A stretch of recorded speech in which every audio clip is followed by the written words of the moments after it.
सभी साथियों को मेरा नमस्कार। साथियों, आइए देख लेते हैं शिक्षा जगत से जुड़ी हुई कुछ बड़ी अपडेट।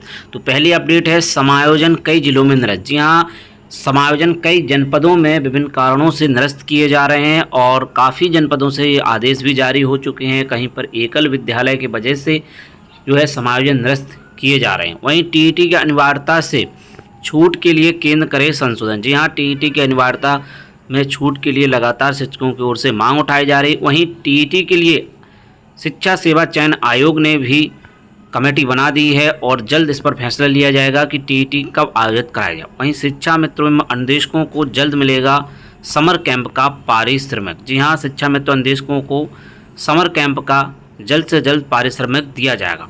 वहीं सीतापुर जनपद से एक बड़ी अपडेट है कि शिक्षक ने जवाब तलब पर बीएसए को बेल्ट से पीटा। तो चलिए देख लेते हैं सभी खबरें विस्तार से। तो यहाँ पर आप देखें, कार्यालय जिला बेसिक शिक्षा अधिकारी जनपद जालौन की ओर से एक आदेश जारी किया गया है और कहा गया है कि स्वेच्छा से अंतर जनपदीय स्थानीय समाज फलस्वरूप अहर पाए गए शिक्षकों को कार्यमुक्त एवं कार्यभार ग्रहण कराए जाने के संबंध में यहाँ पर बताया गया है कि बिंदु संख्या 6 में स्वेच्छा से अंतर जनपदीय स्थानीय समाज प्रक्रिया में स्थान ऐसे शिक्षक जिनको कार्य करने से विद्यालय युग्मित आयुग्मित एकल शिक्षा अथवा शिक्षक विहीन शिक्षा अनुदेश को जोड़कर हो रहा हो को कार्यमुक्त नहीं किया जाएगा का आचरण पालन करते हुए शिक्षकों को कार्यमुक्त कार्रवाई ग्रहण कराना सुनिश्चित करें। वहीं सुल्तानपुर जनपद का लेटेस्ट आदेश है 22 तारीख का। यहाँ पर बताया गया कि दिनांक 3/7/25 एवं दिनांक 12/8/25 द्वारा जनपद के समस्त खंड शिक्षाधिकारी को निश्चित किया गया कि स्थानीय शिक्षक गाँव कार्यमुक्त कार्रवाई ग्रहण कराई जाएगी कार्रवाई समय अंतर्गत पूर्ण कराना सुनिश्चित करें। उक्त के क्रम में स्थानीय शिक्षक गाँव कार्यमुक्त एवं कार्रवाई ग्रहण कराई जाने की कार्रवाई पूर्ण की गई। पुष्टि रूप से संज्ञान में आया है कि उक्त प्रक्रिया में जनपद के कतिपय विद्यालय एकल एवं शिक्षक विहीन हो गए, जिसके कारण विसंगति उत्पन्न हो रही है। अतः समस्त खंड शिक्षकों को निश्चित किया जाता है कि जिन शिक्षकों के स्थानांतरण समायोजन विद्यालय एकल अध्यापकीय एवं शिक्षक विहीन हो गए हैं और शिक्षकों को तत्काल उनके मूल विद्यालय वापस लाने की कार्रवाई तत्काल पूर्ण कराना सुनिश्चित करें। साथ ही यह भी स्पष्ट करें कि उक्त विद्यालय के एकल अध्यापकीय शिक्षक विहीन होने के प्रति उत्तरदायी कौन है। उपेंद्र गुप्ता, जिला बेसिक शिक्षा अधिकारी, सुल्तानपुर की जनपद की ओर से ये आदेश निकाला गया है। इसी टाइप का आदेश जो है 30/8/2025 को निकाला गया था औरैया जनपद में। यहाँ पर भी जो है कहा गया है कि आदेश जो है 3/7/25 से अनुपालन करना सुनिश्चित करें और इसमें बताया गया है, देखें अगर आप पूरा, कि 2009 के मानकों का ध्यान नहीं रखा गया है, परंतु आप द्वारा निर्देशों का अनुपालन करते हुए पूर्व में जो है कार्य सहायक अध्यापक मोनिश मिश्रा को कार्य करते हुए प्राथमिक विद्यालय में औरैया पदस्थ किया गया। प्रश्न विद्यालय में जो है 1 से 5 कार्य सहायक अध्यापक मोनिश मिश्रा को प्राथमिक विद्यालय में पदस्थ किया गया, जिसका विद्यालय एकल शिक्षक कक्षा 1 से 5 तक एकल शिक्षक रह गया, जिससे उपस्थित होकर श्री राजकुमार सप्ता पुत्र श्री प्रहलाद चंद्र सप्ता द्वारा बताया गया कंप्यूटर विद्यालय इलाहाबाद में रिट याचिका घोषित की लगाई गई और इसका दिनांक 5/9/25 करते हुए आख्या उपलब्ध कराए जाने तो प्रतिवादी संख्या को निश्चित प्रदान किए गए हैं। तो जो 3 तारीख का आदेश है उसको यहाँ पर पालन करने की बात यहाँ पर की गई है। अनुपालन में अपने मूल विद्यालयों में कार्यभार ग्रहण कराने के बारे में लिखा गया। वहीं बस्ती जनपद का आदेश अगर आप देखें तो ये 22 तारीख का है और इसमें कहा गया है कि स्वेच्छा से अंतर जनपदीय स्थानीय समाज प्रक्रिया स्थान ऐसे शिक्षक जिनको कार्यमुक्त करने से विद्यालय एकल शिक्षा अथवा शिक्षक विहीन हो रहा हो कार्यमुक्त नहीं किया जाएगा। स्वेच्छा से अंतर जनपदीय स्थानीय समाज प्रक्रिया अंतर्गत स्थानीय शिक्षकों को कार्यमुक्त एवं कार्यभार कराने की समस्त कार्रवाई निर्धारित प्रक्रिया अनुसार पूर्ण पारदर्शी सुनिश्चित की जाए। किसी भी स्थिति पर अनियमितता लापरवाही के जाने पर समस्त खंड अधिकारी पूर्णतः उत्तरदायी होंगे। तो यहाँ पर भी कहा गया कि एकल शिक्षक नहीं होना चाहिए। इसके अलावा हमीरपुर जनपद में आदेश आया है 22 तारीख का ही। यहाँ पर बताया गया है कि समस्त खंड अधिकारी से क्या कहता है कि जिन शिक्षकों के स्थान पर समायोजन विद्यालय एकल अध्यापक शिक्षक विहीन हो गए हैं, उक्त शिक्षकों को तत्काल उनके मूल विद्यालय वापस लाने की कार्रवाई तत्काल पूर्ण कराना सुनिश्चित करें। साथ ही यह भी स्पष्ट करें विद्यालय के एकल अध्यापकीय शिक्षक विहीन होने प्रति उत्तरदायी कौन है। तो यहाँ पर कतिपय विद्यालय एकल और शिक्षक विहीन कारण जो विसंगति उत्पन्न हो रही है उसको लेकर के तमाम जनपदों से आदेश जारी हो रहे हैं और भी अन्य जनपदों के आज आदेश आने की उम्मीद है, क्योंकि बहुत से विद्यालय एकल शिक्षक या शिक्षक विहीन हो गए हैं। वहीं यूपी टेट को लेकर के आयोग ने बनाई कमेटी, आवेदन जल्द। उत्तर प्रदेश शिक्षा सेवा चयन आयोग पहली बार कराएगा परीक्षा, जनवरी में है प्रस्तावित। उत्तर प्रदेश शिक्षक पात्रता परीक्षा यूपी टेट के लिए जल्द आवेदन लिया जाएगा। शिक्षा सेवा चयन आयोग में इसके लिए कमेटी बनाई है। कमेटी परीक्षा प्रारूप, योग्यता और जल्द परीक्षा शुल्क आदि निर्धारण करेगी। जल्द ही प्रारूप तैयार कर शासन प्रस्ताव भेजा जाएगा। वहीं प्राथमिक उच्च प्राथमिक शिक्षक भर्ती के लिए टीईटी क्वालिफाई करना अनिवार्य है। अब तक परीक्षा उत्तर प्रदेश परीक्षा नियामक करता रहा है।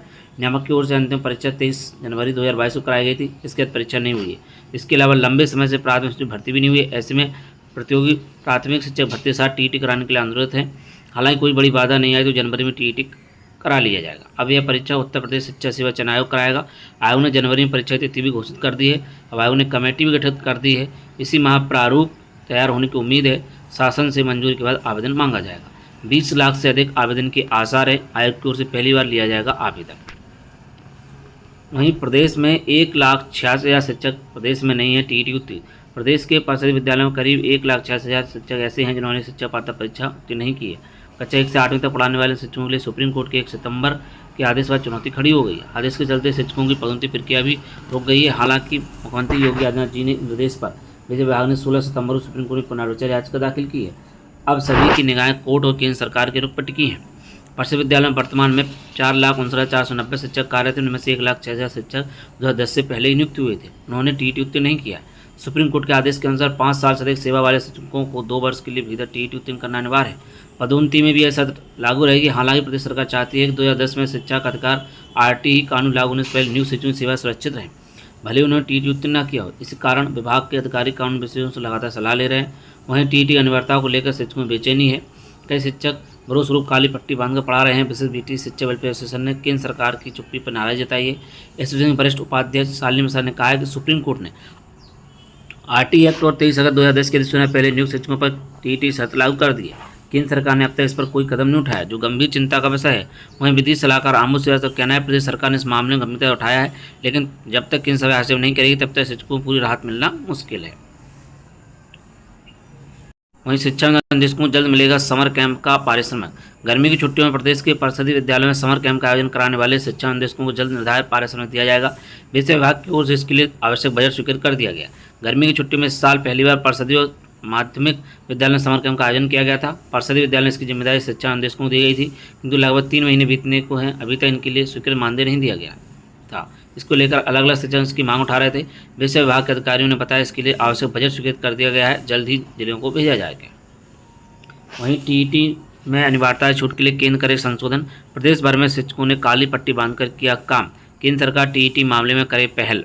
जनप्रतिनिधियों को दे रहे हैं ज्ञापन। लखनऊ के गोसाईगंज में शिक्षकों ने काली पट्टी बांधकर किया काम। सुप्रीम कोर्ट द्वारा कक्षा 1 से 8 तक पढ़ाने वाले शिक्षकों के लिए टीईटी अनिवार्य किए जाने को लेकर शिक्षा भी संतुष्ट नहीं है। इस मामले में केंद्र सरकार टीईटी अनिवार्यता छूट के लिए संशोधन करने की मांग कर रहे हैं। इसी क्रम में सोमवार से उन्होंने काली पट्टी बांधकर काम किया है।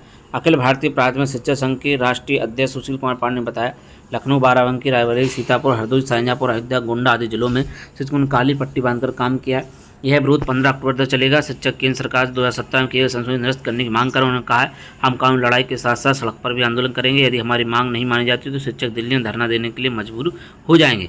इसी क्रम में शिक्षक हस्ताक्षर अभियान भी चला रहे हैं। वे इसे राष्ट्रपति, प्रधानमंत्री और केंद्रीय शिक्षा मंत्री को भेजेंगे।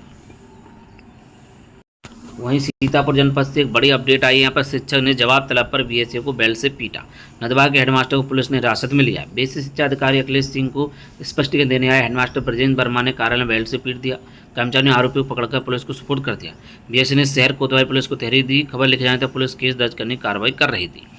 बीएसए अखिलेश सिंह ने तहरीर बताया कि कार्यालय में सरकारी कार्य पूरा कर रहे थे। इसी दौरान प्राथमिक विद्यालय नदवा महमूदाबाद के प्रधानाध्यापक ब्रजेंद्र वर्मा अपने खिलाफ शिकायतों की पुष्टि और रिश्वत के साथ आए थे। तभी ब्रजेंद्र वर्मा ने अचानक हमला कर दिया। शिक्षक पहले से योजना बनाकर आया था। उसके हाथ में बेल्ट थी। बेल्ट के लोहे का कुंडा लगने से बीएसए चोटिल हो गए। तहरीर में कहा गया शिक्षक हत्या के इरादे से कमरे में घुसा था। पूरी घटना सीसीटीवी में कैद हो गई है। सहायक पुलिस अधीक्षक विनायक गोपाल भोसले ने बताया कि तहरीर मिली है, मुकदमा दर्ज किया जा रहा है। अब वजह जो भी हो, लेकिन सीनियर को पीटना सही नहीं है। खैर, इस मामले में क्या सही वजह रही है वो कुछ दिनों में निकल करके आ जाएगी। तो साथियों, आज की प्रमुख अपडेट बस इतना ही। और भी अन्य अपडेट के लिए बने रहे हमारे यूट्यूब चैनल शिक्षा विभाग पर। तो मिलते हैं आप किसी नेक्स्ट वीडियो में। जय हिंद।